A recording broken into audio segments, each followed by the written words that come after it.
Your home appraised at value, or maybe it didn't. Either way, do you actually know what an appraisal means? Because most buyers and sellers don't.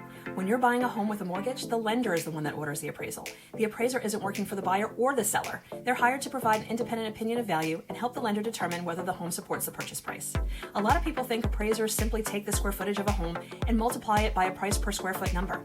That's not how it works. Instead, the appraiser looks at recently sold homes that are similar to the property. We call these comparable sales or comps.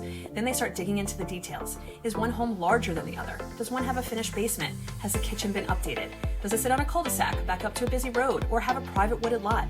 How old is the roof, the HVAC, and major components? All of these things can impact the value. The appraiser then makes adjustments to those comparable sales to account for the differences. Their goal is to answer one simple question. If these homes were as similar as possible, what would this property likely sell for in today's market? And here's something else people don't always understand. An appraisal is based on what has already sold, not necessarily what is currently listed for sale. That's why a seller may believe their home is worth one number, a buyer may be willing to pay another number, and the appraiser may arrive at something completely different based on the data. When an appraisal comes in at value or above the contract price, the transaction usually moves forward smoothly.